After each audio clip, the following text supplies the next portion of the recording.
नमस्कार। अच्छी चीजों को करने में कभी-कभी वक्त लग जाता है, पर बाधाएं कितनी भी आएं, वातायन परिवार कभी नहीं रुकता। इसी ध्येय के साथ हम प्रारंभ करने जा रहे हैं हमारी आज की संगोष्ठी, जो वातायन के नियमों और परंपरा से थोड़ी देर से शुरू हुई है, पर आज का विषय ऐसा है और आज जिसके बारे में हम बात करने जा रहे हैं, आदरणीय कुर्तुलन हैदर जी। उनकी बात, उनका जीवन, उनके विचार ऐसे हैं जिनके बारे में चाहे जितनी भी बात की जाए उतनी कम है। आज की संगोष्ठी में हम बात करेंगे एक ऐसी लेखिका के बारे में जिन्होंने समाज को और नारियों के चरित्र को एक अलग ढंग से अपनी कहानियों के जरिए हमारे तक पहुंचाया। वातायन के कारण मैं उनके बारे में और ज्यादा जान पाई, और इसको जानने के लिए मैंने दूरदर्शन पे एक उनका इंटरव्यू देखा। और उस इंटरव्यू में उन्होंने एक बहुत ही बारीक सी बात कही कि वो बस उन महिलाओं के बारे में नहीं लिखती जो किसी तरह से दबी हुई या पिछड़ी हुई हैं, बल्कि उन्होंने उनके बारे में लिखा है जो महिलाएं बहुत ही सशक्त दिखती हैं, पर जीवन में उनकी अपनी कुछ मजबूरियां हैं। तो मैं बहुत उत्सुक हूं उनके बारे में जानने के लिए। और इसी के साथ इस संगोष्ठी की अध्यक्षा हैं हमारी बहुत ही प्यारी रेखा सेठी जी, जो वातायन का अभिन्न अंग बन चुकी हैं। इंद्रप्रस्थ कॉलेज से जुड़ने वाली रेखा जी न केवल साहित्य के बारे में बहुत कुछ जानती हैं, पर जब भी वो किसी भी साहित्यकार को हमारे सामने लेकर आती हैं, तो ये हमारे लिए एक बहुत ही अलग अनुभव रहता है, क्योंकि तब हम बस उसका साहित्य नहीं जानते, बल्कि हम जानते हैं उस साहित्यकार के बारे में। इसी के साथ इस कार्यक्रम में हमारे साथ जुड़ेंगी आज आदरणीय आदरणीय सुकृता पॉल कुमार जी, जिन्होंने कुछ देर पहले बातों में बताया कि वो कुर्तुलैन हैदर जी को आपा कहती थी और उनको बहुत ही निजी तौर पर जानती थी। तो लेखिका की निजी जीवन के बारे में भी हम बहुत कुछ जानेंगे। इसी के साथ मैं बताना चाहूंगी दो इवेंट्स के बारे में। एक है literary voices from India, a celebration, जो सुकृता पॉल कुमार जी कर रही हैं लंदन में। ये होने जा रहा है cross trail roof palace garden में, कैनरी वॉफ में। और ये होने जा रहा है सितंबर 11 को।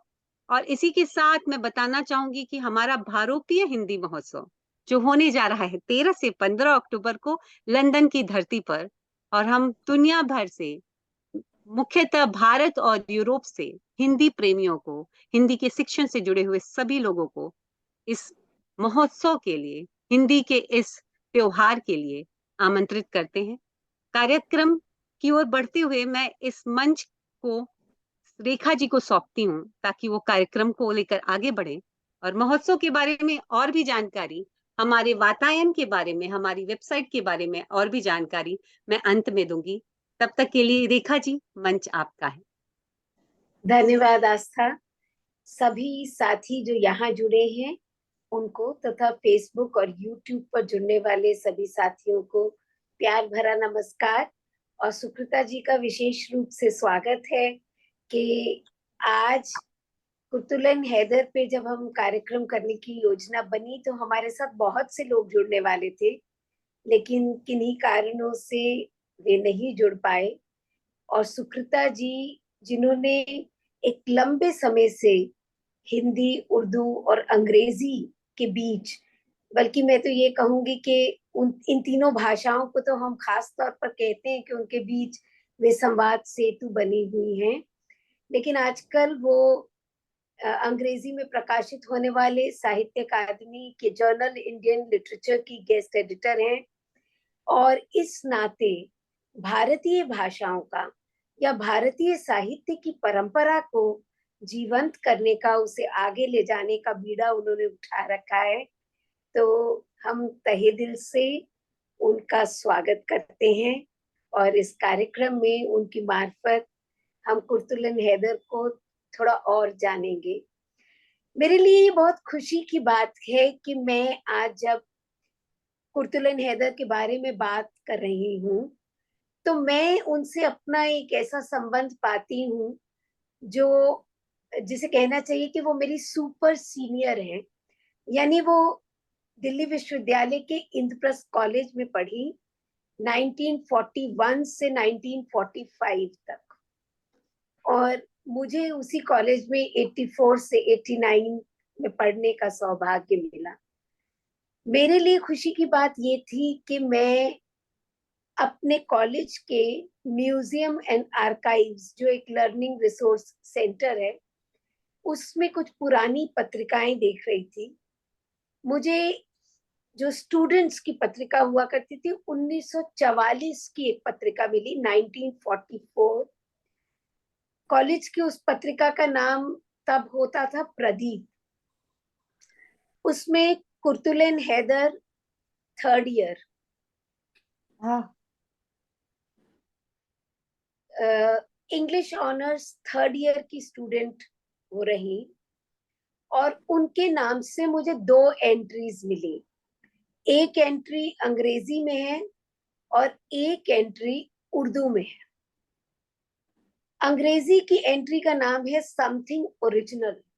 तो एक कहानी नुमा ढंग से एक लेख लिखा गया है, और उसका मजमून कुछ इस तरह का है कि उन दिनों बहुत बात चलती थी प्रोग्रेसिव राइटर्स को लेकर। तो दो मित्रों के बीच में संवाद है कि एक जो लेखक है उनमें वो लड़की है, और उसका एक दोस्त है जो उसे बताता है कि उसे क्या लिखना चाहिए, और वो उसे कहता है कि उसको कुछ प्रोग्रेसिव लिखना चाहिए। फिर दोनों मिलकर ये बात करते हैं कि क्या प्रोग्रेसिव हो सकता है, और वो मित्र जो प्रोग्रेसिव, सो कॉल्ड प्रोग्रेसिव उसे समझाता है, वो उसे लगता है कि कितना रोमानियत में डूबा हुआ है।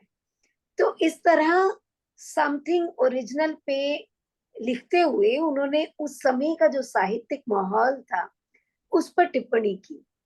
हमें ये ध्यान देने की बात है कि उस समय तक कुर्तुलन हैदर ऑलरेडी एक पब्लिश्ड ऑथर थी, और उनका एक कहानी संकलन आ चुका था, और 11 वर्ष की उम्र से वो लिख रही थी। तो 11 वर्ष की उम्र में उनकी पहली कहानी छप चुकी थी, और इसी पत्रिका में जो दूसरा मजमून है वो उर्दू का है, और उसका नाम है रेल में। तो हमने किसी से उसका तर्जुमा कराया, और जो ट्रांसक्रिप्शन बना उसमें रेल में जो औरतों का डब्बा है उसमें सफर करती औरतों के बीच एक युवा लड़की जो कि यूनिवर्सिटी की छात्रा है, वो ग्रुप चढ़ जाता है, मतलब उस ट्रेन में साथ साथ सफर करते हैं। तो जो बड़ी उम्र की महिलाएं हैं वो उन लड़कियों से जो बातचीत कर रही हैं, जो डायलॉग बन रहा है दो पीढ़ियों के बीच, वो व्यक्त हुआ। उसके बाद मैंने कोशिश की कि मैं ढूंढूं कि ये कहानी नुमा जो पीस है ये क्या उनकी किसी कहानी में मिलता है, और मुझे नहीं मिला।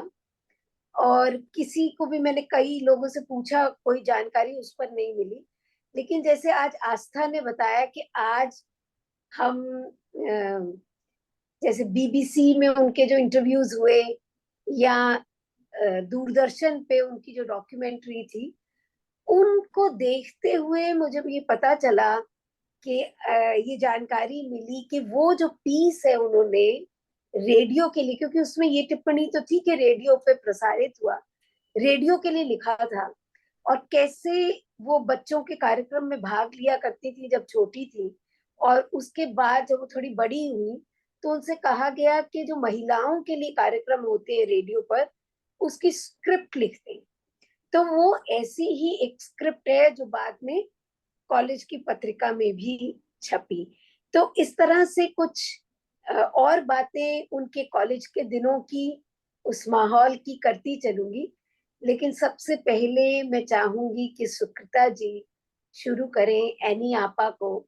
मतलब उर्दू साहित्य की दो कद्दावर महिलाएं इस्मत आपा और एनी आपा रही हैं, और सुकृता जी के बारे में ये जानकारी देना भी मुझे यहाँ जरूरी लग रहा है कि उनके वालिद जोगिंदर पॉल साहब उर्दू के कथाकार थे, और इस नाते घर में वो माहौल रहा कि उर्दू के लेखकों का आना जाना काफी रहा होगा। और बचपन से बड़े होते हुए सुकृता जी ने इन सब लेखकों के बारे में, इनके साहित्य के बारे में घर में ही बहुत सी चर्चाएं की होंगी। तो सुकृता जी, आपके कमेंट्स जानना चाहूंगी कि आपके मन में जो पहली छवि कुर्तुलन हैदर की है वो किस तरह की है। जी, ये तो बहुत टेढ़ा सवाल है रेखा।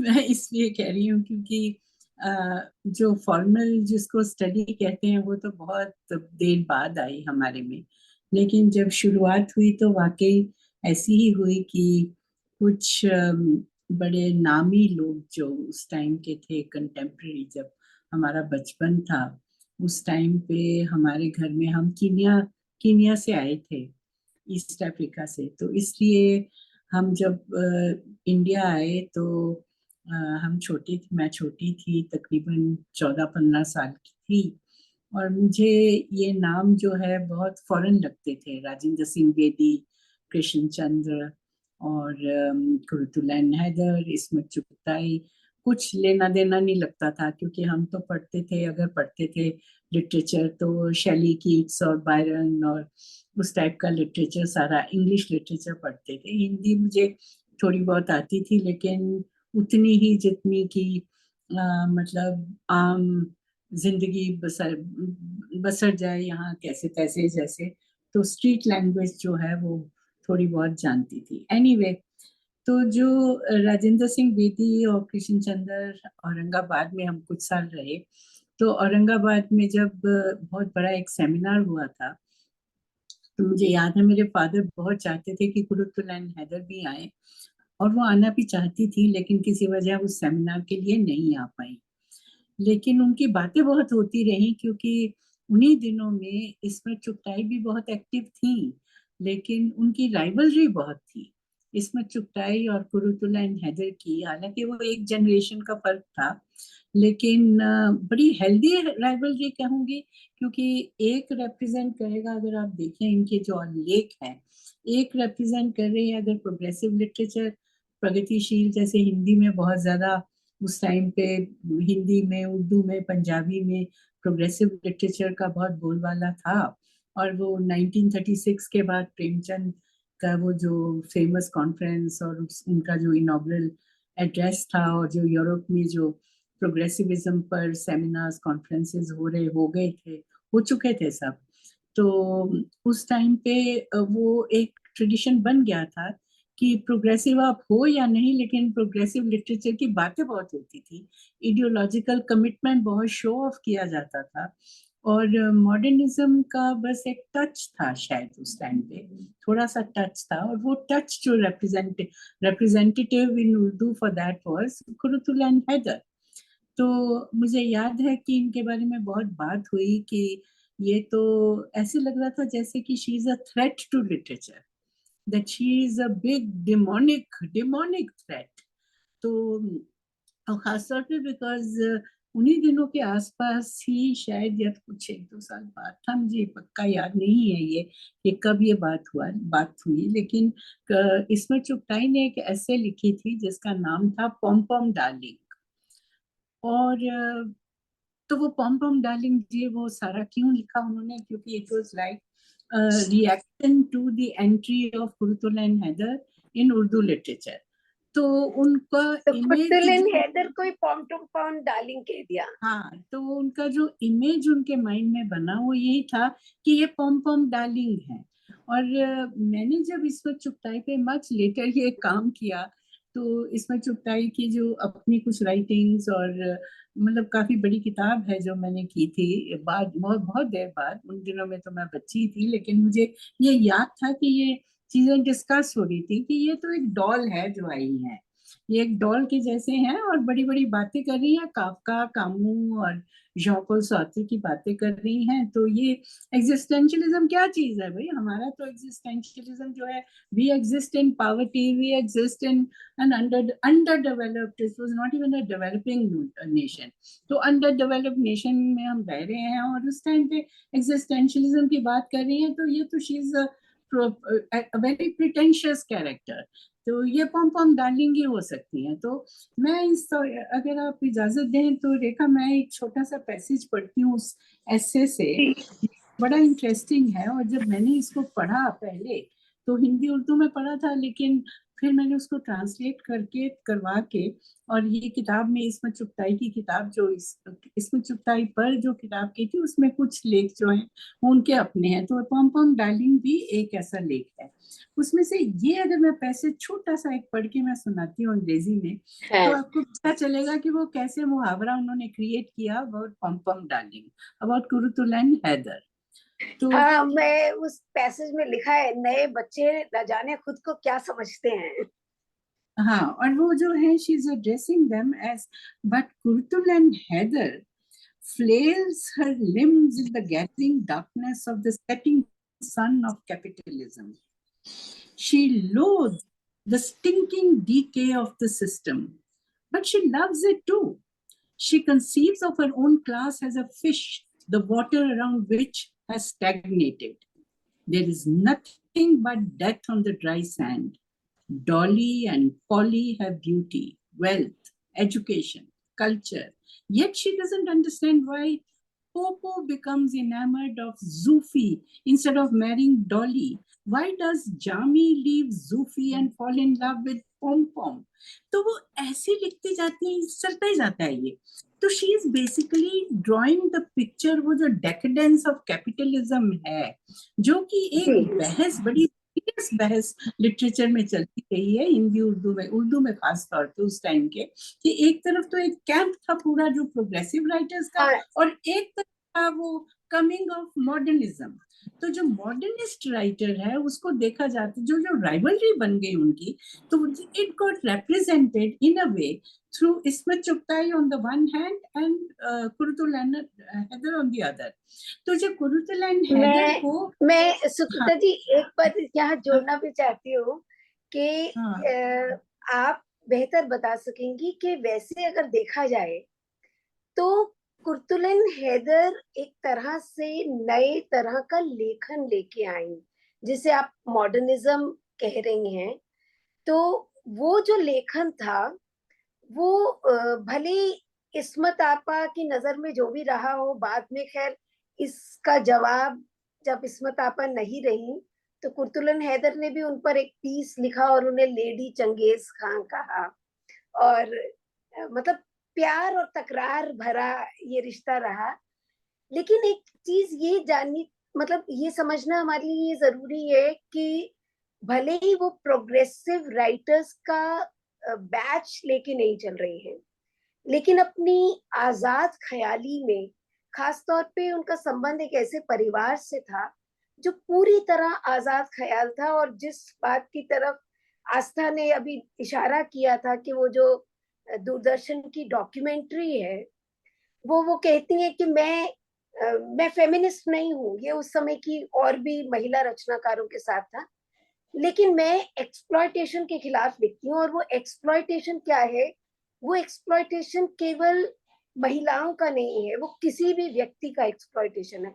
लेकिन वही उन्होंने एक खास बात कही कि एक बड़े सटल ढंग से महिलाओं का जो एक्सप्लॉयटेशन है वो संबंधों के तहत होता है, तो उसकी तरफ उन्होंने ध्यान दिलाया। अब इस बिंदु से मैं ले जाना चाहती हूँ सबसे जो जरूरी, जिस पर बहुत चर्चा हुई और जिसकी एक्सपर्ट हैं सुकृता जी, पार्टीशन के संदर्भ में उनका जो उपन्यास आया आग का दरिया, तो वो एकदम किंवदंती बन गया। और लगभग मतलब आया वो बैकड्रॉप उसका पार्टीशन का है, लेकिन उसमें जो कहानी है वो करीब 500 साल से भी ज्यादा की कहानी है क्योंकि वो 3rd सेंचुरी BC से शुरू होता है और पूरी एक परंपरा को लेकर और इतिहास के पन्नों को लेकर और पूरे इतिहास को खंगालता हुआ, और फिर जो हमारी गंगा जमुनी संस्कृति है उसमें पार्टीशन किस तरह की दरार बन के आया है उस पर टिप्पणी करता है। तो सुकृता जी आप। नहीं, मुझे नहीं लगता कि इसको ऐसे हम रिडक्टिव वे से देखें, क्योंकि इसमें एक जो देखिए, ये जो आग का दरिया है, वैसे इसका जो रूट है वो जिगर की जो लाइन है बहुत मशहूर है, आग का दरिया है डूब कर जाना है। तो वो जो है वो दरिया इस तौर से, इस पॉइंट ऑफ व्यू से कह रही हैं, और टाइटल ही वो रखा है। जैसे आपने ठीक कहा कि शुरुआत वो 3rd सेंचुरी BC में शुरू होता है और उसके बाद इट कम्स, लेकिन व्हाट इज इम्पोर्टेंट इज कि वो जो 4 फेजेस जो टाइम के उन्होंने बनाए उस नॉवल में, ये 800 पेजेस का नॉवल है ओरिजिनल, लेकिन इंग्लिश में कहते हैं वो 600 का हो जाता है बाय द वे। वो और एक कहानी बनती है कि क्यों वो कम कैसे हुआ, लेकिन उसमें क्या चीज जो मेन आती है वो ये है कि जो 3rd सेंचुरी में शुरुआत हुई वो बुद्धिस्ट एरा में जब शुरू हुई वो बात, लेकिन वो कैरेक्टर्स वो ही 4 रखे through out by the way. और वो बहुत इंटरेस्टिंग बात ये है कि आप, मैंने एक एक्चुअली लेख भी लिखा था, ये काफी देर हो गई, उसके बारे में बात करेंगे बाद में, लेकिन वो 4 कैरेक्टर्स पे वापस लौटते हैं। एक है गौतम, और एक है चंपा, और एक है कमाल, और एक है हरिशंकर। और ये 4 characters right from 3rd century to 20th century आते हैं। अब वो कैसे, और इसके लिए ये एक नया टेक्निक उन्होंने टाइम को कैसे बांधा, 1st फेज बनाया, फिर 2nd फेज बनाया, 3rd और 4th बनाया। और ये कौन से फेजेस थे, जैसे 1st फेज था वो तो डेफिनेटली वही 3rd सेंचुरी BC वाली बात है, लेकिन उसके बाद जो उन्होंने बनाया वो late 15th and early 20th century, उस अर्ली 16th सेंचुरी, फिर 18th सेंचुरी पर आ गई, और 19th सेंचुरी पोस्ट पार्टीशन पर आई हैं, फोर्थ फेज जो कहेंगे। लेकिन ये 4 फेजेस वो क्यों बनाए, क्योंकि बीच बीच में जो रप्चर्स थे उन्होंने वो दिखाए कि कैसे ये जो कंटिन्यूअसली जैसे एक दरिया बह रहा है, और कैसे बीच में डैम्स बनी, जैसे एक तो हेल्दी डैम्स बनी जिसमें एनर्जी बहुत आई, लेकिन जो 1947 वाला था वो जबरदस्त ट्रेजेडी और कैटास्ट्रोफी बनी। लेकिन ये रप्चर्स की भी कहानी उतनी ही है जितनी की फ्लो की कहानी है, राइट? तो ये बड़ा अच्छा हिंट है इसका कि टाइम को कैसे क्रोनोलॉजिकली भी देखा, फ्लो ऑफ रिवर देखी, और साथ में मेटाफर उन्होंने बनाया कि ये रप्चर्स कैसे बने, लेकिन ये इसको वीव कैसे किया, वो वीव किया कि कैसे सब रप्चर होता था तो समझौते भी होते थे, समझौते भी होते थे। और ये हिंदू और ये मुस्लिम, जो हिंदुइज्म और मुस्लिम कहेंगे, इस्लाम कहेंगे, कैसे इनका जो है आपसी राब्ता बनते बनते बना। जब by the time you come to 1947, तो वो गंगा, आपने ठीक कहा, जो गंगा जमुनी जो कल्चर है वो काफी इवॉल्व हो गई थी, और इस पार्टीशन 1947 ने वो तबाही मचा दी कि उसके बाद वो वहां से लेके आज तक हमारा लॉन्ग शेडो ऑफ पार्टीशन जो है वो एक जबरदस्त डिस्टरबेंस हो गया। लेकिन इस बारे में मैं एक चीज और कहना चाहती हूँ कि आग का दरिया लिखा क्यों गया। ये कुरुतुल एंड हैदर 1947 में चली गई थी पाकिस्तान, जब ये ऑप्शन मिला उनको तो ये चली गई थी। लेकिन ये बहुत इम्पोर्टेंट जर्नल है जिसका नाम है नकूश। तो नकूश में ये बात छपी लेटर कि नकूश छपता था लाहौर से, तो अहमद नदीम कासमी उनके एडिटर थे।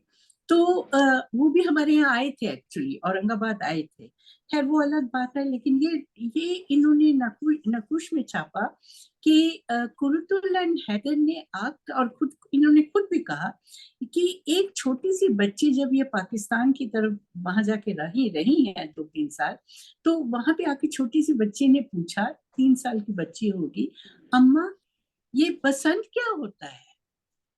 तो उनको इतना सदमा सा लगा कि देखिए ये क्वेश्चन तो हमें हम अगर जब कंपोजिट कल्चर की बात करते हैं या इकट्ठे रहते थे तो कोई छोटा बच्चा ऐसा क्वेश्चन पूछता ही नहीं था, it was taken for granted, सबको समझ आ जाता था। बिकॉज ये तहजीब जो थी मिली जुली तहजीब थी, एक दूसरे के कल्चर को समझा जाता था और मनाया जाता था, रिचुअल्स और फेस्टिवल्स वगैरह इकट्ठे मनाए जाते थे।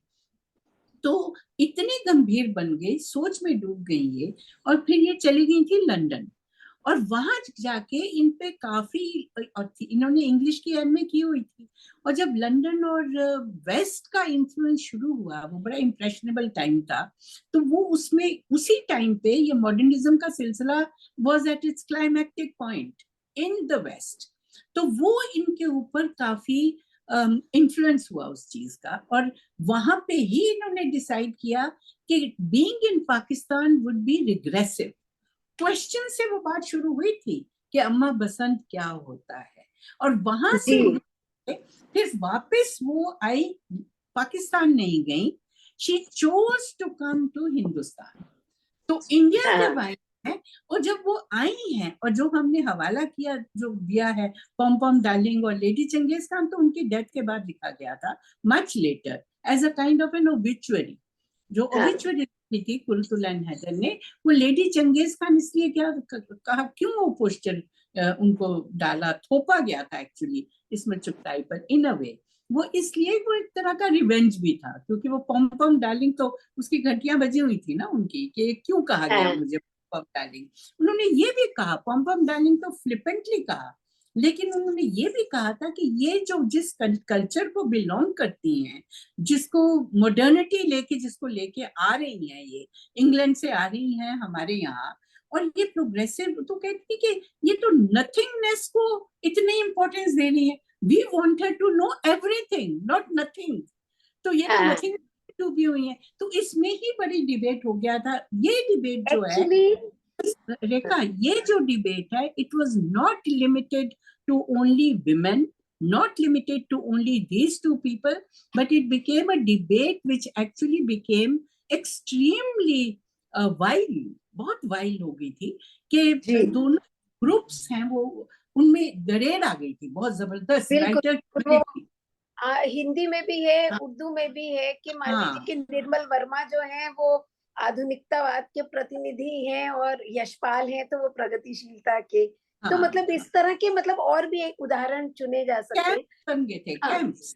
बिल्कुल। लेकिन यहाँ मुझे एक बात और खास ध्यान आई है कि कुर्तुलन हैदर ने एक जगह कहा कि मतलब जब पूरा वातावरण हिंसा से भर जाता है तो हिंसा जो है वो हमारी साइकी में बस जाती है। तो एक लेखक क्या कर सकता है, कम से कम सब लोगों ने दुनिया में मान लिया है कि ये नॉर्मल है, तो कम से कम लेखक इतना तो कर सकता है कि वो इसके खिलाफ आवाज लिख उठाए या इसको नॉर्मलाइज ना होने दे। इसकी आग का दरिया की तो बहुत चर्चा हुई, लेकिन उन्होंने दो और ऐसे लंबे लंबे बड़े बड़े उपन्यास लिखे। एक गर्दिशे रंगे चमन, जिसमें 3 पीढ़ियां हैं औरतों की, नानी, माँ और लड़की की, और वो पूरी उनकी यात्रा है और आपसी संबंधों की बातें हैं। और एक लिखा आखिरी शब के हमसफर, जो बंगाल पर था, और उसके बारे में मतलब नवनीता देन सेन ने भी कहा कि हम सब अपने परिवेश को बहुत अच्छी तरह जानते हैं और उस पर लिखते हैं, लेकिन कुर्तुलन हैदर ने ये कोशिश की कि वो अपने इमीडिएट जो जन समाज है उससे आगे बढ़कर और उसका रिसर्च करे और उसका मतलब उस तरह के उपन्यास भी लिखे। ये हाँ जो आप कह रहे हैं ना रिसर्च की बात, यू सी ये डिफरेंस था between people who were writing, जैसे इसमें चुगताई का बार बार हम हवाला दे रहे हैं। अब इसमें चुगताई को लिखना होता था चौथी का जोड़ा या कोई भी स्टोरी, तो उनकी रिसर्च जो थी डायरेक्ट लाइफ से थी, लाइफ के साथ थी जुड़ी हुई। लेकिन कुर्तुलन हैदर जो है ये किताबी रिसर्च पे बहुत करती थी, because that is why she was considered to be एक तरह से इंटेलेक्चुअल, क्योंकि बहुत हाँ ज्यादा किताबों से जुड़ी हुई थी, बहुत पढ़ती थी, और अंग्रेजी बहुत पढ़ती थी, और एडिटर रह चुकी थी इम्प्रिंट की, और इलस्ट्रेटेड वीकली में भी इन्होंने हाँ काम किया, और वहां भी डेली टेलीग्राफ लंदन में उसके यहाँ भी रिपोर्टर की तरह काम किया. So she was a writer also in English, but journalistic writing इनकी अंग्रेजी में होती थी, और पढ़ना बहुत होता था. और जो पढ़ने से इनको जो फिलोसॉफिक एक क्या कहूंगी मैं, फिलोसॉफिक मोड मिला, आधार मिला, एक मोड आधार मिला ऑफ थिंकिंग. और वो फिलोसफी एंड हिस्ट्री, ये दो चीजें इनके लेखन पर कई बार हावी हो जाती. और ये आग का दरिया का भी कुछ लोग जो क्रिटिक्स हैं कुछ उर्दू के, वो ये करते हैं, ये क्रिटिसाइज करते हैं कि भाई इतना रिसर्च कर करके तो बहुत पेशेंस चाहिए. आज के लोगों को तो बहुत पेशेंस चाहिए होगी, और भी पेशेंस, कि वो पढ़ें उसको 800 पेज जो है. लेकिन उनको देयरफॉर ये जो इस्मत का कहना था कि वो उनको हम बाहर निकालें, ये गलती थी, क्योंकि वो बाहर तो निकली हुई थी ना, जानती थी वो सब. She wanted to get into everything, और वो एवरीथिंग को आगे भी रखना चाहती थी एज अ कॉन्टेक्स्ट. तो कॉन्टेक्स्ट को बिल्ड करने के लिए वो पूरे उस टाइम एक मैक्रो विजन होता था और एक माइक्रो विजन, दोनों को इकट्ठा लाती थी, इकट्ठा करती. एक्चुअली एक जो बात आप जिस तरफ ध्यान दिला रही हैं, कुर्तुलन हैदर ने अपनी जर्नलिस्टिक राइटिंग्स को, मतलब जो उनका इलस्ट्रेटेड वीकली में वो फीचर एडिटर थी, और बहुत बार फैशन और फिल्मों पर लिखती थी. तो उन्होंने कई जगह उसको ओन अप नहीं किया है, उसको मतलब उतना नहीं मारा. उन्होंने कहा कि उर्दू का जो लेखन है वो उनको मौका नहीं देता कि वो मतलब अपनी जिंदगी चला सकें या कमाई कर सकें या जीवन के लिए जो जरूरी है. तो इसलिए प्रोफेशन नहीं बन सकता है राइटिंग. तो राइटिंग तो इसलिए की जा रही है कि मतलब आप बेबस हो जाएं और बिना लिखे रह ना सके. तो वो उद्देश्य है लेखन का. लेकिन एक प्रोफेशन के लिए उन्होंने मतलब विजिटिंग फैकल्टी भी रही जामिया में, और बीबीसी में जुड़ी, डॉक्यूमेंट्रीज बनाई, बहुत काम किया. और एक मजे की बात ये है कि उनके माता पिता का भी जो बैकग्राउंड था, मतलब उनकी माँ उस जमाने में, उनकी नानी भी लिखा करती थी, और उनकी माँ भी जो थी वो माँ भी लेखक थी, पिता भी लेखक थे. और उस जमाने में माँ ने सितार बजाना सीखा था. और कुर्तुलन हैदर भी कई इंस्ट्रूमेंट्स बजा सकती थी, गिटार बजा सकती थी, वायलिन बजा सकती थी, सितार बजा सकती थी. तो यानी पूरा जो परिवेश था वो एक एक मतलब जिसे कहना चाहिए कि विद्रोह. और एक और खास बात है कि जब हम उनकी अंग्रेजियत की बात कर रहे हैं कि अंग्रेजियत का जो प्रभाव उन पर हुआ, तो वो उन लेखकों में से रही जो जो परिवार प्रभावित तो हुए उस अंग्रेजी कल्चर से, लेकिन उसके बावजूद जिन्होंने अपनी जड़ों को छोड़ा नहीं और अपनी सांस्कृतिक विरासत को आगे लेकर बढ़ते रहे, उसे पोषित ही किया. तो ये उन्होंने अपना शायद जिसे कहना चाहिए कि मेंटल लैंडस्केप जो है उसमें इन दोनों चीजों को मिला जुला होने की उपस्थिति दी. ऐसा उनकी कोशिश है. ये सही कह रहे हैं आप, क्योंकि ये इनफैक्ट अगर ये दोनों ही नहीं, उस ये दौर था एक जैसे इस दौर में जो आप अमृता प्रीतम भी लिख रही थी, बात कर 70s की, इसमें चुगताई और कुर्तुलन हैदर के अलावा उधर माँ श्वेता देवी, ये सारी जो एक विमेन राइटर्स जो थी, इनमें एक और टाइप की एनर्जी सी थी. वो एनर्जी इतनी जबरदस्त थी कि वो इनर और आउटर को जोड़ रही थी कॉन्स्टेंटली. क्योंकि औरत होने के नाते, हालांकि Qurratulain Hyder was not a domesticated person at all, बिल्कुल नहीं थी, लेकिन ये होते हुए भी जैसे इस्मत का एक होता था, या अमृता प्रीतम का इतना नहीं था वो, लेकिन इस्मत का था कि वो घर के गॉसिप और स्कैंडल को सेंटर स्टेज करती रहती थी हमेशा, और हर वक्त वो जो छिप के ना, बच्चे होते हुए वो छिप के सुनती थी बड़ों की बातें, बड़ी औरतों की बातें, इनर कोर्टयार्ड में जैसे होता है ना, और वो बातें सुन सुन के वो भाषा उन्होंने, जुबान अपनी कल्टीवेट की। इन्होंने वैसे लाइफ का रिसर्च तो किया नहीं था, कुरुतुलैन हैदर ने नहीं किया था, लेकिन आप बात कर रहे थे कि क्या मैं इनके घर गई हूँ कभी कि नहीं, या वो हमारे घर आई कि नहीं। उनकी दोस्ती मेरी माँ के साथ, कुरुतुलैन एनी आपा की, ज्यादा थी, और मेरे पापा के साथ थी, लेकिन वो ज्यादा फॉर्मल थी विद माय फादर। क्यों?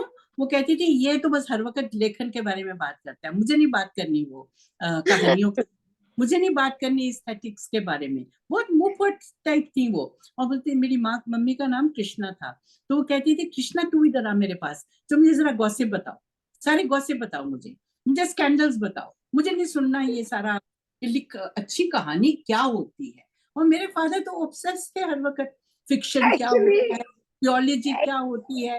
तो अरे ये मैंने सुना, सुकृता जी, मैंने सुना हाँ, जोगिंदर पॉल जी कमेंट कर रहे हैं कुर्तुलन हैदर की उपन्यासों और कहानियों पर, और उन्होंने ये ध्यान दिलाया कि मतलब आग का दरिया इतना चस्पा हो गया है उनके नाम के साथ कि सब उनके उपन्यासों की बात करते हैं, जबकि उन्होंने कहानियां बेहतर लिखी हैं।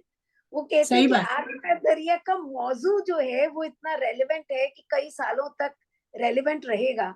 लेकिन अगर आप सच में शिल्प की दृष्टि से देखें तो एक उपन्यास के तौर पर तो मतलब वो आज थोड़े रेखा, क्रिटिकल हैं उनके मुझे उपन्यासों को। जैसे मेरे फादर ने मुझे फोर्स करके कहानियां पढ़वाई थी, मैं बहुत बच्ची थी तब, और कहा था पतझड़ की आवाज पढ़ो, तुम आप क्या यस, कैसा पढ़ोगे, एक्चुअली पतझड़ की आवाज। पतझड़ की आवाज का एक हिस्सा मेरे पास है, अगर आप इजाजत देंगी तो मैं वो हाँ, पढ़ूंगी। वो पढ़ो। इसलिए इम्पोर्टेंट है मुझे, जो एक वो लगा कि पतझड़ की आवाज जो कहानी संकलन था उस पे उनको साहित्य अकादमी पुरस्कार मिला था। हाँ, लेकिन ये कहानी मुझे एक दिन अचानक हाथ लग गई, जैसे कहना चाहिए कि मतलब कई बार आप मेट्रो में ट्रैवल कर रहे होते हैं और कुछ ऐसे ही पढ़ने के लिए खोल लेते हैं, तो ये कहानी मुझे मिली। और उस कहानी में मतलब दिल्ली यूनिवर्सिटी के कॉलेज के हॉस्टल की लड़कियों की बातें थी।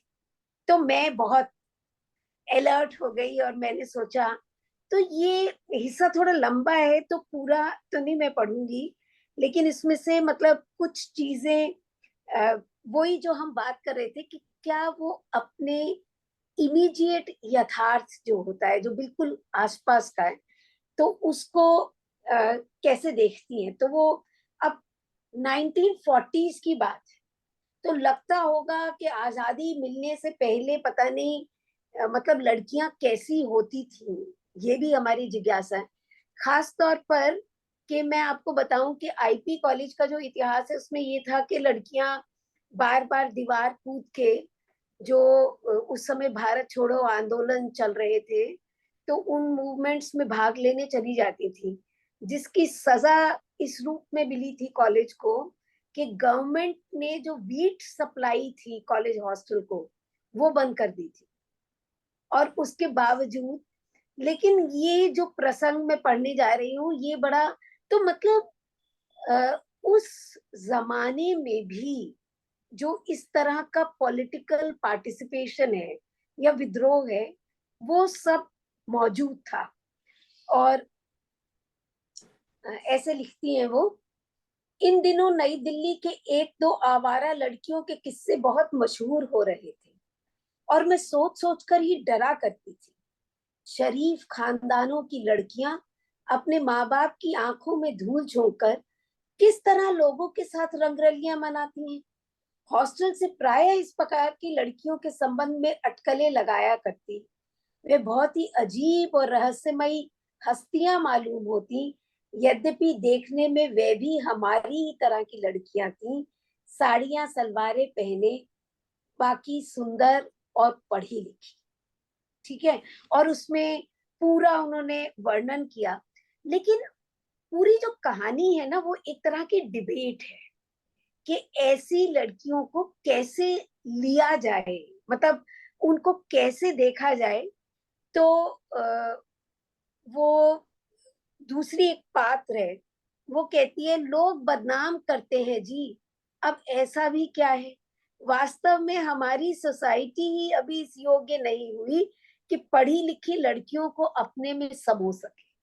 तो मतलब ये जो नैतिकता को लेकर ये जो प्रश्न चिन्ह लगे हुए थे कि कौन किससे बात कर ले, किसके साथ चला जाए, तो उसके तो बस एक खास किस्म की, जिसे हम विक्टोरियन मोरालिटी कहते हैं, तो वो किस तरह आड़े आती थी। और फिर लड़कियां पढ़ लिख कर कैसे इसीलिए पढ़ाई जाती थी कि मतलब या तो किसी की शरीके हयात हो जाए।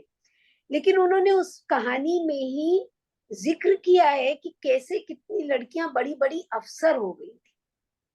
तो मुझे लगता है कि एक पूरा परिवेश उस एक छोटी सी कहानी में, मतलब 15-20 पन्ने की कहानी होगी, लेकिन पूरी कहानी जिस तरह ये चलती है और संबंधों के भीतर के जो ग्राफ की हम बात कर रहे थे, जो लड़कियों के मन के अंतर्द्वंद हैं, जो सोसाइटी में उनको लेकर जो रुख रवैया है, वो सब उसमें आ रहा था।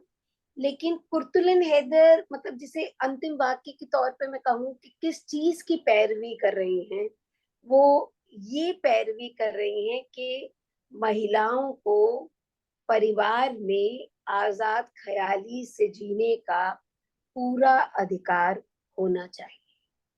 और उसे मतलब मेन विमेन में बांट कर नहीं देख रही हैं, एज अ बीइंग देख रही हैं, एज अ बीइंग जो मतलब सोच सकती है, समझ सकती है, बहस कर सकती है, अपनी जिंदगी के फैसले खुद कर सकती है। ये उनका एक बहुत बड़ा आग्रह था। तो इनकी जो कहानियां हैं, चाहे वो पतझड़ की आवाज है या हाउसिंग सोसाइटी है या हाँ हाँ, और बहुत बहुत खूबसूरत कहानी है, सीता हरण, बहुत अच्छी अच्छी कहानियां लिखी इन्होंने। लेकिन ये हो जाता है जैसे हम कोई एक राइटर को एसोसिएट कर देते हैं एक कृति के साथ, तो जी वो गड़बड़ हो जाती है, उससे अच्छी बात नहीं है ये, क्योंकि वो ज्यादातर क्रिटिक ही करते हैं ऐसे, और वो आगे हो जाती है चीज और जो अच्छी अच्छी चीजें पीछे रह जाती हैं, कोई किसी का ध्यान नहीं जाता। तो ये सही बात है कि इनका जो आग का दरिया है, ऑफ कोर्स बहुत ही पावरफुल नॉवल है, ये कोई शक नहीं है इसमें। लेकिन इन्होंने, देखिए अब मैं वो बात बताऊंगी कैसे इन्होंने जो ट्रांसलेशन में क्या किया। इन्होंने क्या किया कि आग का दरिया ट्रांसलेट की जब इनटू इंग्लिश, पहले तो किसी को ट्रांसलेट नहीं करने देती थी, अलाउ ही नहीं करती थी कहानी को भी कोई, तो कह देती थी नहीं नहीं, मैं मुझे पता है तुम खराब कर दोगे उसको, किसी को भी। बड़ी मुश्किल से कहानी मैंने उनको परमिशन ली थी जब मैं बाद में, तो कहा कि अच्छा तुम जोगिंदर पाल की बेटी हो तो कर लो। तो मैं हैरान हो गई, उनसे कैसे हुआ है, उन्होंने कह दिया कर लो। तो खैर वो की थी मैंने कहानी, ऑनर करके छापी थी अपनी किताब में। लेकिन ये कुर्तुलन हैदर ने जब आग का दरिया को ट्रांसलेट किया, उसको literally 1/3 of the novel was thrown out. तो वो, मैंने उनको पूछा, मेरे साथ उनका एक इंटरव्यू है जो मेरी किताब कॉन्वर्सेशंस ऑन मॉडर्निज्म में, एक बड़ा सा इंटरव्यू है जो उनके साथ मैंने किया था और इंग्लिश में ट्रांसलेट करके फिर उसको छापा। तो उसमें उनका जवाब ये था कि देखो ये समझो बेटी, और मेरे से बात करते थे तो ऐसी बात करते थे छोटी बच्ची, खैर अब उस वक्त मैं थी भी छोटी लेकिन इतनी छोटी नहीं थी, but she would always think of me as my father's daughter. तो my father was a contemporary, तो मैं तो उनकी नजरों में हमेशा बच्ची ही रही, चाहे सफेद बाल उस जमाने में नहीं थे, लेकिन मैं अपने आप को बड़ा समझती थी और वो मुझे बच्ची समझती थी। एनीवे, तो उन्होंने जवाब दिया तुम नहीं समझोगी, जब अंग्रेजी में मैं लिख रही हूँ, अगर ट्रांसलेट कर रही हूँ, तो मेरे पास जो ऑडियंस होगा मैं उसका ख्याल करूंगी ना, इंग्लिश का ऑडियंस होगा। तो जो अंग्रेजी पढ़ते हैं उनको क्या पड़ी हुई है ये सारी कल्चर के बारे में जो मैंने लिखा हुआ है, जाने क्यों मैं करूं, क्यों वो उसमें उनको they will have to struggle to understand, तो मैं क्यों वो करूं। So my point is to get my novel across, तो मैं वो अंग्रेजी के ऑडियंस के लिए डिफरेंट बना दूंगी उसको। तो ये मुझे बार बार ख्याल आता है कि अभी उसका दोबारा ट्रांसलेशन होना चाहिए। वो इसलिए होना चाहिए कि हमारी अप्रोच टू ट्रांसलेशन बदल गई हुई है। अब हम इंग्लिश ऑडियंस नहीं सोचते, हम सोचते हैं कि वो सबसे पहले ऑडियंस हमारा अपना देश है, उसमें हमारे अपने लोग हैं जो बाहर भी हैं और अंदर भी हैं देश के, लेकिन वो अपने लोग हैं ना, तो उनको समझ में आए और आएगा, वो कल्चर समझ आएगी। और बाहर के लोग अगर जानना चाहते हैं तो समझे, कोशिश करके समझे उस कल्चर को। तो वो ट्रांसलेशन का हमारा नजरिया अब बदल गया हुआ है, और उस जमाने से ही बदल रहा था उस टाइम पे जब इन्होंने ट्रांसलेशन की है। लेकिन इन्होंने जब ट्रांसलेशन की तो उसमें काट दिया उसको, और वो अभी आधा अधूरा नॉवल है। तो इसलिए इंग्लिश में बल्कि जो वो तो हिंदी यही में सब, भी, हाँ हिंदी सुपुता में भी जी, किया। हिंदी में भी अब ब्रिज्ड वर्जन ही ज्यादा मिलता है। देखिए, तो सो वो मुझे तो लगता है अब जरूरत है कि हम उसकी ऑथेंटिक ट्रांसलेशन फिर से एक हाँ, बार होनी चाहिए। अच्छा, तो अब एक छोटा सा सवाल, मतलब या टिप्पणी जो भी कहें वो करके, मैं, मुझे जितने लोग जुड़े हुए यहाँ, उनके चेहरे से लग रहा है कि उनके मन में बहुत सी जिज्ञासाएं हैं जो वो आपसे पूछना चाहेंगे। बस मैं दो छोटी छोटी बातें करना चाह रही हूँ। एक, मैं चाहूंगी कि आप उनकी भाषा का जो इस्तेमाल है उस पर छोटी सी टिप्पणी करें। और दूसरा कि Qurratulain Hyder was a very celebrated author, मतलब इतने अवार्ड्स उन्हें मिले हैं हाँ, कि ज्ञान ज्ञानपीठ साहित्य सारे अकादमी, होते होते होते साहित्य ज्ञानपीठ, अकादमी का फेलोशिप, पद्मश्री, इकबाल पद्म सम्मान, भूषण। तो इकबाल सम्मान, हाँ। हाँ जी, और वो पंजाबी वालों का भाई वीर सिंह सम्मान।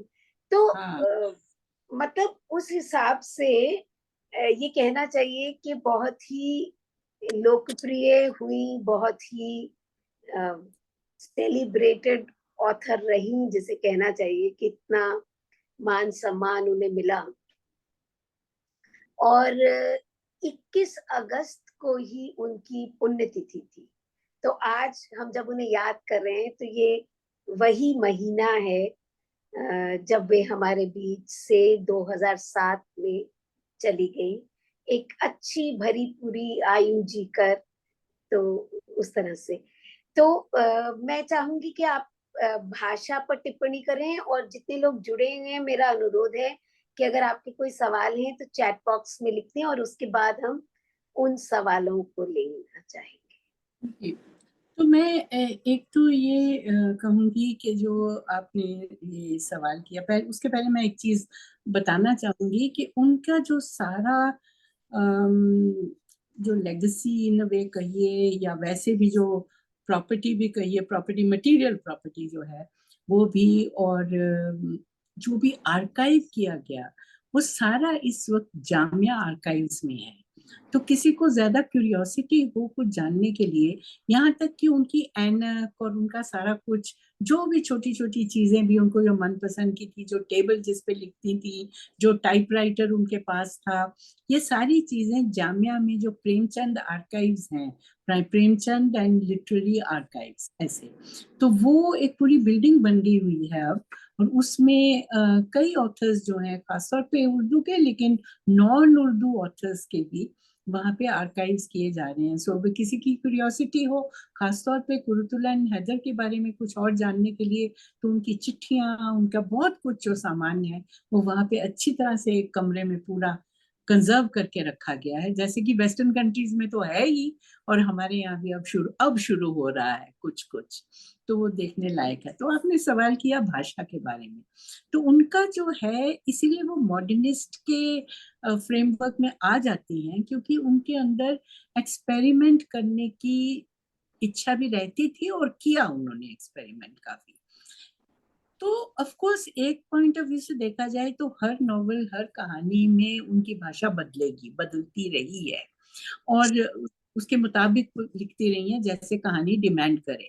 लेकिन इनकी भाषा का ये बड़ा साफ, ये मतलब सबने क्रिटिसाइज भी किया शुरू में, तो क्योंकि पहले बड़ी सीधी सीधी कहानियां लिखी जाती थी, इनका फिलोसॉफिक कंटेंट ज्यादा था।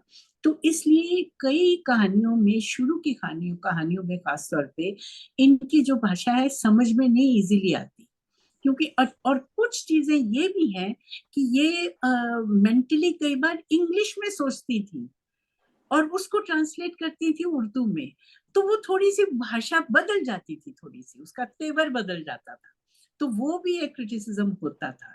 लेकिन ये भी बात है कि जो उनके कई कैरेक्टर्स वो थे भी वेस्टर्नाइज्ड कई कैरेक्टर्स, तो इसलिए वो भाषा सूट सूट भी कर जाती थी। तो और कोई ज्यादा एक्सपेरिमेंटेशन इतनी ज्यादा नहीं हुई जितनी कि बाद में, और खासतौर पे जब again I will compare her with Ismat. Ismat की भाषा तो बिल्कुल ही बेगमाती जुबान थी ना, वो तो सब जो सीखी उन्होंने बड़ी मेहनत करके सीखी कि कैसे बड़ी बूढ़ी औरतें बोलती हैं, मुहावरेदार भाषा, लच्छेदार भाषा, इनका वो नहीं था।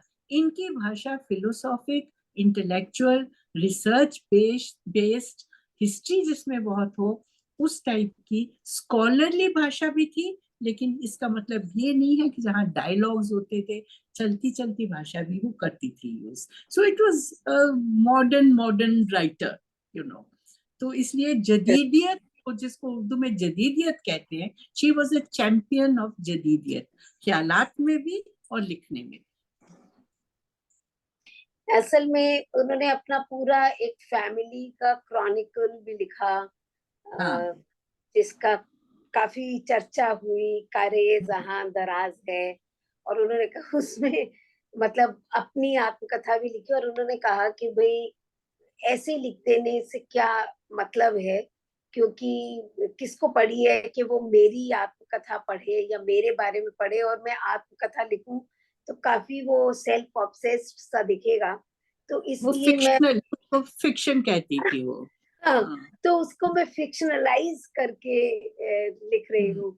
और काफी उन्होंने ट्रैवल भी किया, और जो हम बात कर रहे थे कि उनका जो बचपन है वो, क्योंकि उनके पिता एक बड़े अफसर थे, तो उनको ऐसे मौकों पर जाने का अवसर और मिलता था। और राइटर हाँ, थे क्या नाम था उनका, सज्जाद हैदर यलदरम, यलदरम। जी, यलदरम, हाँ। तो हम्म, उन्होंने मतलब ये जिक्र किया कि कैसे कुछ समय वो अंडमान में रही, हाँ। और कैदियों के मतलब उनसे उनका इंटरेक्शन हुआ। फिर गाजीपुर का उन्होंने वर्णन किया, जो और एक आपने वो देखा, वो जब यहाँ पे एक बहुत प्रेस्टिजियस प्रोग्राम हो रहा था, तो उस मम्मी को मैसेज आया, मेरी मदर को, कि वो ऑडियंस में बैठी थी आगे आगे आगे की सीट में, और ये स्टेज पे बैठी हुई थी। तो मैसेज आया, एक लड़के ने आके कहा कि वो पूछ रही है आपके पास लिपस्टिक है। तो मम्मी ने अपना बैग खाली पूरा देखा, और निकल आई लिपस्टिक, और तो रखती है, हम लोग कई बार रखते हैं अपने बैग में। तो वो लिपस्टिक दी गई उनको, वो लड़के को दी कि अच्छा उनको चाहिए, तो दी। तो ये स्टेज पे बैठी बैठी अपनी लिपस्टिक लगा रही थी खूब जोरों से, तो इतना अजीब लग रहा था। वो करती नहीं ऐसे हरकतें, और कई बार कह देती थी एक्सक्यूज मी, और फिर शीशा निकाल के और लिपस्टिक लगा रही है स्टेज पे बैठे हुए। तो इस टाइप की हरकत करती थी। तो अगर वो ऐसी करने वाली कोई, मतलब उस वही चीज उनके लेखन में भी झलकती है कि मैं कुछ भी करूंगी, it is accepted, it has to be accepted. तो वो ये असर्शन जो है ना, उस वो दिखता था उनमें। अभी कुछ सवाल आ रहे हैं। आस्था, तुम वो सवाल पढ़ोगी क्या? मैं पढ़ती हूँ सवाल। जी।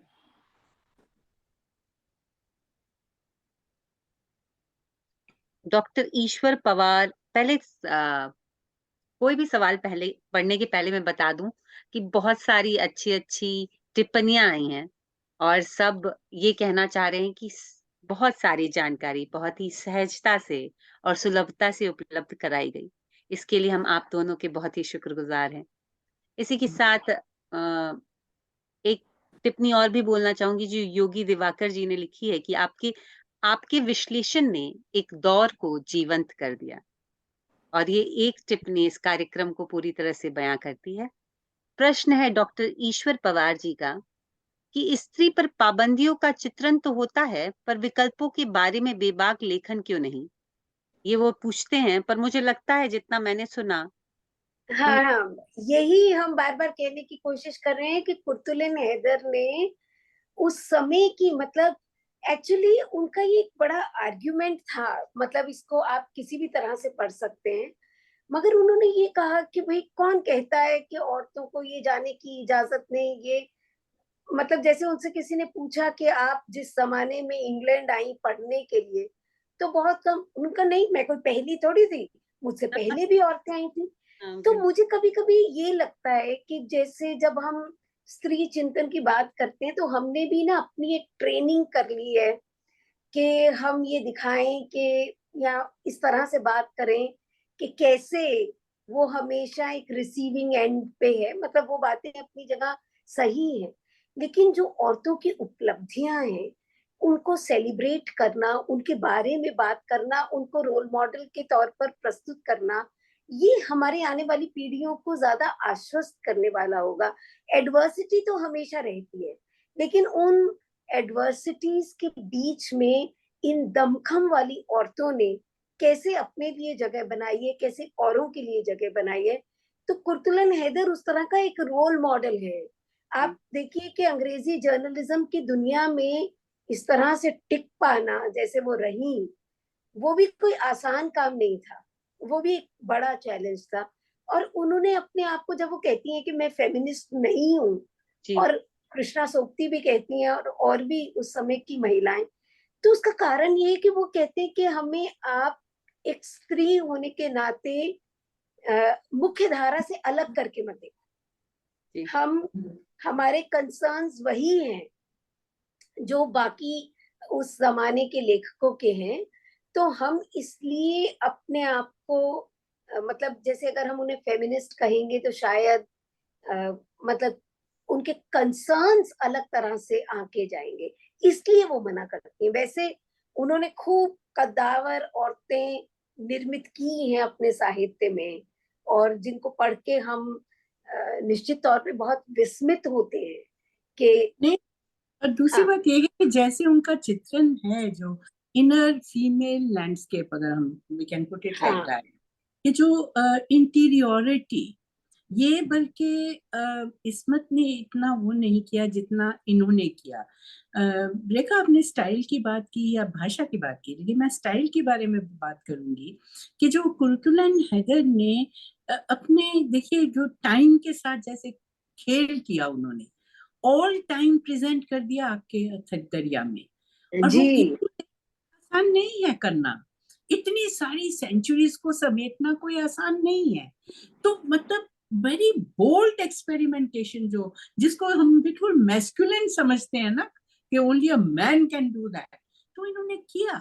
और वो लिहाफ जैसी कहानी ईश्वर चुगताई ने लिखी, अमृता प्रीतम ने what we call today extra marital relationship वो रखा, तो कहने का मतलब ये है कि ये boldness of a certain kind, जो अपनी आइडेंटिटी को ही समझने के लिए जिंदगी को भी वैसे जीना, और फिर औरत की इंटीरियोरिटी को एक्सप्लोज करना, और ये चीज जो एक्सपोजर वाला है, इसीलिए पतझड़ की आवाज जो है वो बहुत ज्यादा अहम है, क्योंकि उसमें हाँ स्ट्रीम ऑफ कॉन्शियसनेस जो है वो औरत की स्ट्रीम ऑफ कॉन्शियसनेस दिखाई गई है, एंड दैट इज कुरुतुलन हैदर का हाई पॉइंट ये है कि वो वेस्टर्न जो एक विधा समझी जाती थी ना, स्टाइल समझा जाता था, एक वेस्टर्न स्ट्रीम ऑफ कॉन्शियसनेस जो वर्जीनिया वुल्फ कर रही है, तो वो चीज वो she brought it, indigenized it in India. तो ये एक बहुत बड़ी बहुत देन बड़ा है, कंट्रीब्यूशन है, देन। बहुत बड़ा योगदान है। हाँ, और मैं इसमें थोड़ा सा ऐड करना चाहूंगी। उस डॉक्यूमेंट्री में मैंने देखा कि उनकी माँ ने जो किताब लिखी थी वो लोगों को शादी में दहेज के साथ भेजी जाती थी, क्योंकि उस किताब माँ, में माँ ने नहीं, हाँ, उनकी बुआ, मतलब माँ की बुआ ने, कुछ जी, इस तरह का संबंध है। और हाँ फिर वो ऐसी किताबें लिखती हैं जिसमें वो बात करती हैं कि एक इंडिपेंडेंट औरत भी दबाई जा सकती है या उसके भी अपने स्ट्रगल्स हो सकते हैं। और हाँ, जैसा कि पतझड़ वाला किस्से में पत्थर की बताई आवाज। जाती, पतझड़ की हाँ आवाज में बताया गया है, तो बहुत ही जानकारी भरा ये पूरा सेशन रहा। और उनके बारे में जानने का मौका मुझे भी इसलिए मिला क्योंकि आप लोगों ने इस संगोष्ठी का आयोजन किया है और यही बाकी सारे कमेंट्स में भी कहा गया है। और हम्म, इसी के मैम साथ नमस्ते सवाल तो मैम। नहीं है। मैं भी, अ, जी हाँ सॉरी मैम, मैं भी कुछ बोलना चाहूंगी मैम।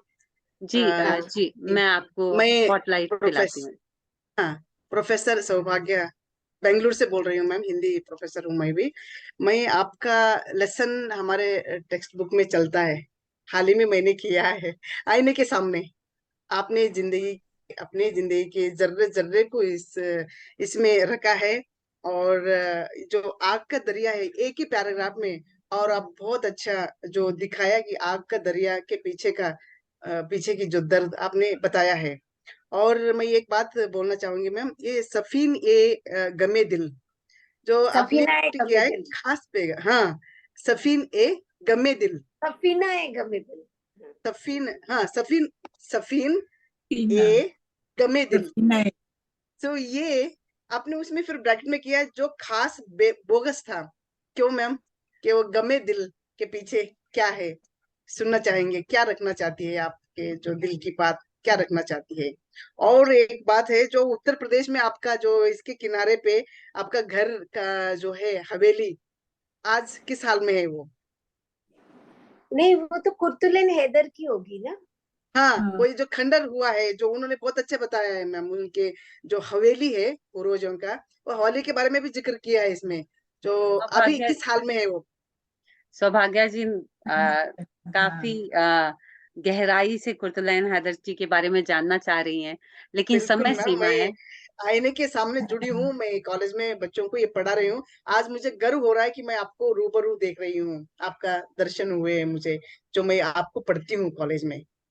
जी जी, मुझे लग रहा है थोड़ी समय की थोड़ी कमी है, पर सौभाग्य जी आपके सवाल इन रेखा जी और तक पहुंच चुके हैं, और हम आपके सवालों के बारे में आप तक जानकारी पहुंचाएंगे।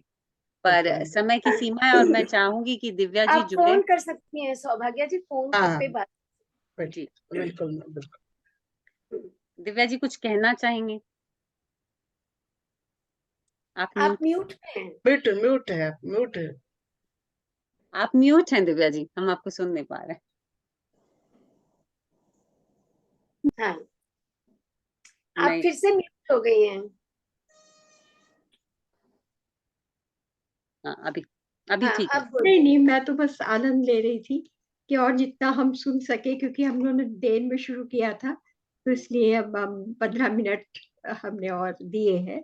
लेकिन बहुत अच्छा रहा, और इस चर्चा को हम जारी रख सकते हैं आगे भी, हमारे ऑनलाइन उस पर पटल पर भी। और अपने प्रश्न भी रखिए आप, तो हम वहाँ पे कोशिश करेंगे कि आपको उनको प्रश्नों के उत्तर हम वहाँ पे दे सकें। तो बहुत बहुत आपका सबका धन्यवाद। अब और सबसे बड़ी बात तो रेखा जी का, इतने बढ़िया बढ़िया हमारे पास आते हैं, उस विषयों पर हम बात करते हैं। और सुकृता पाल जी का तो बहुत बहुत धन्यवाद कि लास्ट मिनट में हमने उनको इतने छोटे नोटिस में जोड़ा, और आप आ गए, और इतना अच्छा लगा। बहुत बहुत धन्यवाद आपका, और धन्यवाद। सुकृता जी ने थैंक यू। एक शब्द इस्तेमाल किया था, डोमेस्टिकेटेड नहीं थी वो, और हाँ, मुझे लगता है कि वो एक जो लाइन पंक्ति थी, वो काफी कुछ कह गई कुर्तुलैन हैदर जी के बारे में। और जब तक औरतों को डोमेस्टिकेटेड नहीं किया जाएगा, उनको स्वतंत्र रहने दिया जाएगा, तब तक हम ऐसा लेखन पढ़ने का हमें मौका मिलता रहेगा। और मैं आशा करूंगी कि रेखा जी और भी ऐसी संगोष्ठियां लेकर आएंगी, जिसमें हम साहित्यकारों को उनके साहित्य से ज्यादा निजी तौर पर जान पाएंगे, और उससे हमारे लेखन को एक नया आयाम मिलेगा। तो रेखा जी आपका आस्था, बहुत बहुत धन्यवाद। मेरा बस यही उद्देश्य है ये कार्यक्रम करने का, कि मैं आपको एक तरह से एक परिचय करा दूं एक लेखक से पूरी तरह, मतलब जिससे कि आपके मन में ये जिज्ञासा बने और आप उसे और पढ़ सकें और जान सकें। आजकल तो इतने माध्यम है, इतने साधन है, कि जैसे आज आपने इच्छा हुई तो एक डॉक्यूमेंट्री देखी, ऐसे बहुत सा क्रिटिकल मटेरियल कुर्तुलन हैदर पे अवेलेबल है। उनका लेखन वहाँ ऑनलाइन मिल जाएगा। बीबीसी की कई इंटरव्यूज हैं जो और भी अच्छी इंटरव्यूज हैं। तो कुछ हमारे अपने में, मैंने एक लेख लिखा था कुर्तुलन हैदर पर इसी 8 मार्च पे, जब वो आजकल रिलीज हुई थी, वो कॉलेज से उनका सारा समय जोड़ते हुए, वो भी मैं लिंक पेस्ट कर दूंगी ऑनलाइन। तो उद्देश्य मात्र इतना है कि हम आपके मन में वो जिज्ञासा जगा सके जो आप एक लेखक को और जानने की इच्छा पैदा करे आपके मन में या सबके मन में। हम जी। खुद भी अभी उस यात्रा के विद्यार्थी ही है, अभी बहुत कुछ जानना, सीखना, समझना हमारे लिए भी बाकी है। बिल्कुल। और जयशंकर यादव जी जुड़े हुए हैं। धन्यवाद, बहुत बहुत थैंक यू सबका। तो इजाजत मांगती हूँ अब, हाँ, एक और मीटिंग को ज्वाइन करने। तैयार है। जी जी जरूर जी। जरूर, बहुत बहुत इसी के धन्यवाद। साथ मैं जितने लोग जुड़े हुए हैं, रेखा जी, सुकृता जी के साथ, और सौभाग्या जी, जयशंकर यादव जी, अनूप भार्गव जी, अपर्णा संत सिंह जी, मनोज मुखचंद्र जी, योगी दिवाकर जी, राजीव श्रीवास्तव जी, सोनू जी, सुषमा देवी, ईश्वर पवार जी। एक विमल जी भी जुड़े थे, क्या वे अभी हैं? अभी मुझे दिख तो नहीं रहे हैं, नंबर एक है मुझे जी लगता हाँ, है। मैं अभी भी हूँ। जी। अच्छा विमल जी। अच्छा, विमल जी, अगर मैं गलत नहीं हूँ तो आप हमारे मतलब सहपाठी हुआ करते थे। बहुत दिनों से भेंट नहीं हुई है। नहीं, मैं नहीं जानता, कभी हमारी शायद मुलाकात हुई होगी। अच्छा अच्छा, तो आज एक्चुअली उन्होंने भी मुझे फोन करके कहा था कि वो जुड़ना चाहते हैं, तो कल मुझे लगा कि शायद आप वही विमल जी हैं क्या? अच्छा हाँ, वो फॉरेन सर्विस में हैं, जी, मिनिस्ट्री। मैं बैंक में अनुपालन अधिकारी हूँ वैसे तो, जी जी, ठीक लेकिन ठीक। शौकिया तौर पर लिखता हूँ मुंबई से। जी जी, शुक्रिया, और स्वागत है बहुत स्वागत है, आप अपना नंबर छोड़ दीजिएगा ताकि जी। हम जी आगे के कार्यक्रमों की आपको सूचना दे सकें। और अब वातायन के पास एक वेबसाइट है जो बनाया है शिव श्रीवास्तव जी ने, vatayaneurope.com। आप उस पर जाकर बहुत सारी चीजों के बारे में जान सकते हैं, पर मुख्यतः जान सकते हैं उस फेस्टिवल के बारे में, उस महोत्सव के बारे में जिसकी चर्चा हमने शुरू में की थी, भारूपीय हिंदी महोत्सव, इंडो यूरोपियन हिंदी फेस्टिवल, जो होने जा रहा है 13 से 15 अक्टूबर को लंदन में। आशा करती हूँ कि आप उस महोत्सव के साथ जुड़ेंगे। और इसी के साथ मैं इस कार्यक्रम को अंत करने की आज्ञा चाहूंगी, और आप धन्यवाद। सभी का बहुत बहुत धन्यवाद। थैंक यू, धन्यवाद। बहुत बहुत नमस्कार। धन्यवाद। नमस्ते।